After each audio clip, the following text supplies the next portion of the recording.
کہتے ہیں کہ ایک طوطا طوطی کا گزر ایک ویرانے سے ہوا۔ ویرانی دیکھ کر طوطی نے طوطے سے پوچھا کس قدر ویران گاؤں ہے؟ طوطے نے کہا لگتا ہے یہاں کسی الو کا گزر ہوا ہے۔ جس وقت طوطا طوطی باتیں کر رہے تھے عین اس وقت ایک الو بھی وہاں سے گزر رہا تھا۔ اس نے طوطے کی بات سنی اور وہاں رک کر ان سے مخاطب ہو کر بولا تم لوگ اس گاؤں میں مسافر لگتے ہو، آج رات تم لوگ میرے مہمان بن جاؤ، میرے ساتھ کھانا کھاؤ۔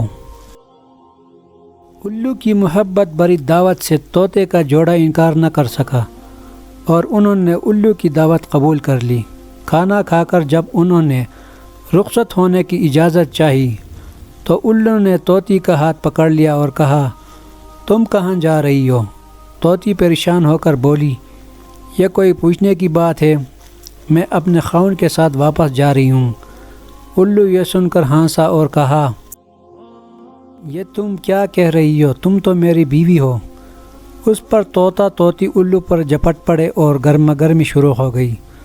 دونوں میں جب بحث و تکرار زیادہ بڑھی تو الو نے طوطے کے سامنے ایک تجویز پیش کرتے ہوئے کہا ایسا کرتے ہیں ہم تینوں عدالت چلتے ہیں اور اپنا مقدمہ قاضی کے سامنے پیش کرتے ہیں، قاضی جو فیصلہ کرے وہ ہمیں قبول ہوگا۔ الو کی تجویز پر طوطا اور طوطی مان گئے اور تینوں قاضی کی عدالت میں پیش ہوئے۔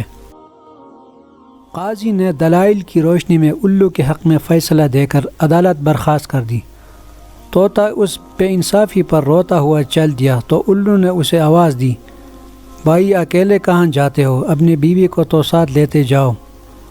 طوطے بے حیرانی سے الو کی طرف دیکھا اور بولا آپ کیوں میرے زخموں پر نمک چڑھتے ہو، یہ اب میری بیوی کہاں ہے؟